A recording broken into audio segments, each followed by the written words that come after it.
Padma Bhushan doctor as రావు విగ్రహానికి పూలమాలలు వేసి నివాళులు అర్పించిన వారి కుమార్తె సుగుణ. డిసెంబర్ 26వ తేదీ ఉదయం 11 గంటలకు డాక్టర్ ఏఎస్ రావు నగర్లో పద్మభూషణ్ ఏఎస్ రావు నగర్ హౌసింగ్ సొసైటీ ఆధ్వర్యంలో ఏఎస్ రావు గారి కుమార్తె సుగుణ, వారి భర్త శర్మ, కుమార్తె చారుని భర్త మార్కోస్ తల్లిదండ్రులు యశోభ రాక సందర్భంగా హౌసింగ్ సొసైటీ కార్యవర్గం అధ్యక్షులు రాజేశ్వరరావు, సెక్రటరీ రామ్మూర్తి, ట్రెజరర్ కృష్ణమూర్తి మరియు డైరెక్టర్లు సంఘయ్య, సోమయాచారి, చంద్రకుమార్, రామచందర్, విజయ్ కుమార్లు ఆహ్వానం పలికారు. ముందుగా పద్మభూషణ్ డాక్టర్ ఏఎస్ రావు గారి విగ్రహానికి పూలమాలలు వేసి నివాళులు అర్పించారు. అక్కడ నుండి హోమేజే బాబా ఫంక్షన్ హాలుకు చేరి అక్కడ సభను నిర్వహించారు. ముందుగా కుటుంబ సభ్యులు ఏఎస్ రావు చిత్రపటానికి పూలను అర్పించి దీపాలు వెలిగించి నివాళులు అర్పించారు. అనంతరం సొసైటీ కార్యదర్శి రామ్మూర్తి మాట్లాడుతూ ఏఎస్ రావు చేసిన కృషిని, ఆయన నిర్మించిన ఈసీఎల్ పరిశ్రమ ఫలితంగా ఇక్కడ లక్షలాది ప్రజల జీవితాలకు వెలుగయ్యారని తెలిపారు. ఏఎస్ రావు నగర్ ఏర్పాటుకు యాజమాన్యం ద్వారా కార్మికులకు మేలు జరిగే విధంగా కాలనీ ఏర్పాటుకు ఆయన ఎంతో కృషి చేశారని గుర్తు చేశారు. ఆయన పడిన బాధలు వర్ణనాతీతం. అలాంటి వ్యక్తి స్టాన్ఫోర్డ్ యూనివర్సిటీలో ఎలక్ట్రానిక్ ఇంజనీరింగ్గా పూర్తి చేసుకొని ఇక్కడ బాంబేలో, అప్పుడు ట్రాంబే ఉండేది, తర్వాత ఆటోమెకానికల్ మారింది. అక్కడ ఆయన ఈ 1962లో యుద్ధం, చైనాకి మనకి యుద్ధం వచ్చినప్పుడు విదేశాల నుంచి దిగుమతి చేసుకున్నటువంటి యుద్ధానికి సంబంధించిన పరికరాలు ఏమాత్రం పనిచేయకపోతే మన భారతదేశంలోనే స్వయం కృషిలో స్వావలంబన సాధించాలి, మనంగా తయారు చేసుకొని మన కాళ్ళ మీద నిలబడాలి అని చెప్పి ఒక కమిటీని వేశారు. ఆ కమిటీకి హోమేజీ బాబా గారు నాయకత్వం వహించారు. అందులో ప్రధాన పాత్ర వహించినటువంటి వారు డాక్టర్ ఏఎస్ రావు గారు. వారు ఎలక్ట్రానిక్స్ రంగంలో ఏ పరికరాలు చేయొచ్చు, భారతదేశానికి ఏది అవసరమో, యుద్ధ పరికరాలు ఏం చేయాలి, అంతరిక్షానికి ఏం చేయాలి, వ్యవసాయదారులకు ఎలాంటి వసతుల్ని కలిగించేటువంటి యంత్ర పరికరాలు తయారు చేయాలి, శస్త్రచికిత్సకు కావాల్సినటువంటి వైద్య పరికరాలు ఏంటి, ఇలాంటి వాటన్నింటి మీద పరిశోధించి ఒక రిపోర్టుని ప్రభుత్వానికి అందజేసిన తర్వాత ఆ రిపోర్టుని యథాతథంగా ప్రభుత్వం ఆమోదించింది. దాన్ని ఇంప్లిమెంట్ చేయడానికి ఆ పరిశ్రమ ఎక్కడ పెట్టాలన్న దాని మీద బాంబేలో పెట్టాలని, లేదా మహారాష్ట్రలో పెట్టాలని కొంతమంది అలా అంటే, డాక్టర్ ఏఎస్ రావు గారు అప్పుడు ప్రైమ్ మినిస్టర్గా ఉన్నటువంటి శ్రీమతి ఇందిరాగాంధీ గారితో మాట్లాడి హైదరాబాదులో దాన్ని ఏర్పాటు చేయడానికి ఒప్పించారు. ఆ విధంగా ఇక్కడ ఉన్నటువంటి టీఎఫ్ఆర్, ఈసీఎల్, ఎన్ఎఫ్సి మొత్తం 1500 ఎకరాల పైచులకు ఆనాటి రాష్ట్ర ప్రభుత్వం కేటాయించింది. దాంతో దినదిన ప్రవర్ధమానంగా ఈసీఎల్ అభివృద్ధి చెంది 10,000 మంది ఎంప్లాయీస్ని పోషించే దశకి, పరోక్షంగా లక్షలాది మందికి ఉపాధి కలిగించేటువంటి దశలోకి ఆ యొక్క పరిశ్రమని తీసుకెళ్లటంలో డాక్టర్ ఏఎస్ రావు గారి కృషి, పాత్ర, ఆయన డెడికేషన్, ఆయన అంతేకాదు కార్మికుల ఎడలో కూడా ఆయన చాలా గౌరవభావంతో ఉండేవాడు. చిన్నతనం నుంచి ఆయన పడిన కష్టాలు, నష్టాలన్నీ ఆయనకి బాగా తెలుసు కాబట్టి కార్మికులు ఎదుర్కొనే ఇబ్బందులు కూడా ఏంటో ఆయన బాగా. ఒక ఈసీఎల్ నిర్మాణమే కాదు, భారతదేశం ఇండిజినస్గా సర్వైవల్ కావాలన్నట్టయితే వాటిని స్వావలంబనతోటి పనిచేయాలని చెప్పేసి ఈసీఎల్లో దాదాపుగా 600కు పైగా ప్రొడక్ట్స్ని తయారు చేసి జాతికి అంకితం ఇవ్వడం జరిగింది. ముఖ్యంగా ఫస్ట్ టీవీని ఈసీఎల్ సృష్టించింది.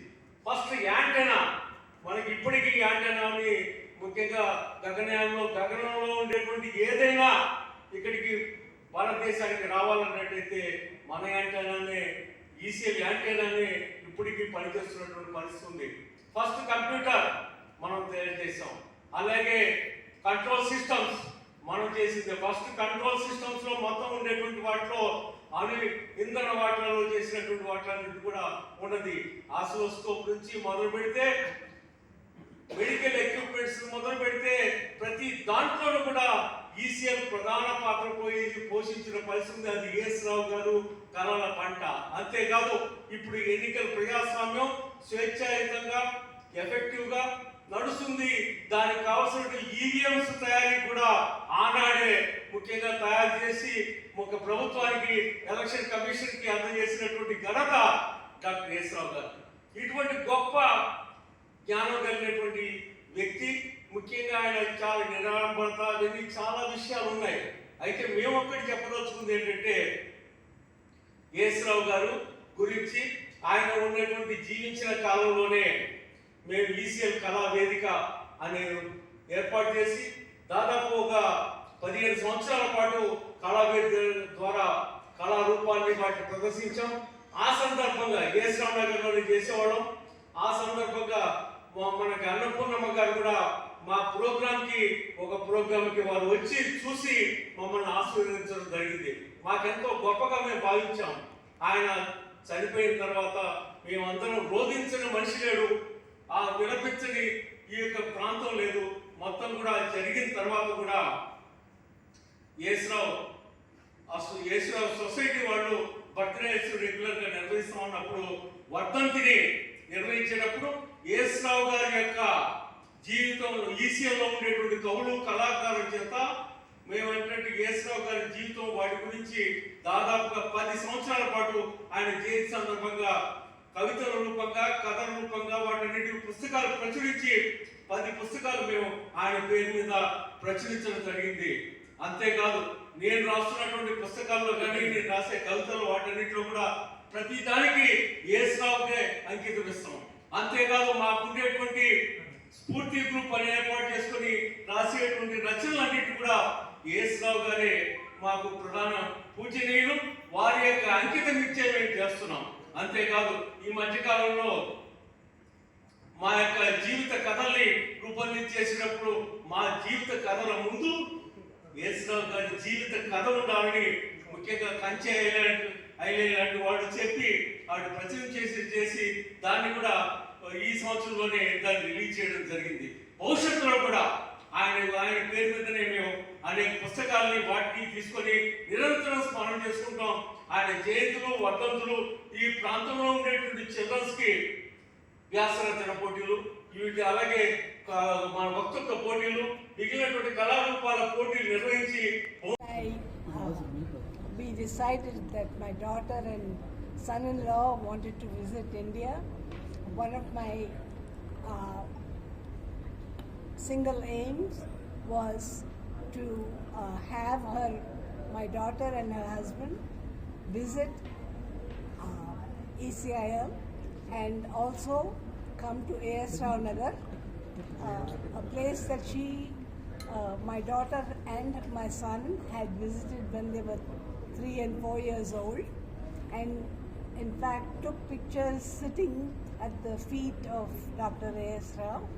I wanted to bring my son-in-law and daughter to see A.S. Rao Nagar and how it has become a big town from a simple colony with A.S. Rao name.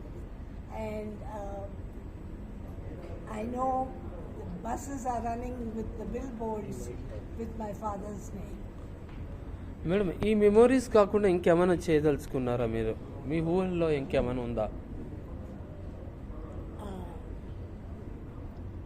మా నాన్నగారి పేరు మీద నన్ను doctor కింద చదివించారు.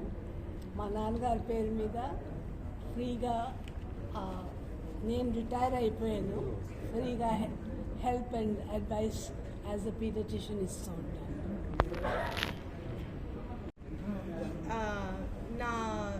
He taught me about India, how great India is as a country, how beautiful, how talented all of the people in India are.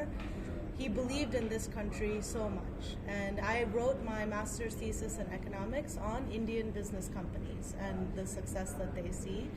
So he passed away before I could complete, but only he was in my mind as I was finishing my master's thesis. I wanted him to know that I finished and for him to be proud of me. And someday, yes, I hope to carry on his name to make sure everyone remembers Dr. A.S. Rao. Okay. With my husband, we got married recently. I wanted him to learn about my Tate Garu, A.S. Rao. And so today we came to visit ECIL, and we had an opportunity to garland my Tate Garu statue and sit with the directors in here in A.S. Rao Nagar. We're very happy and proud to be here today.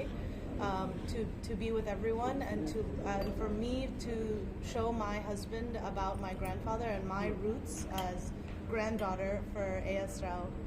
Thank you.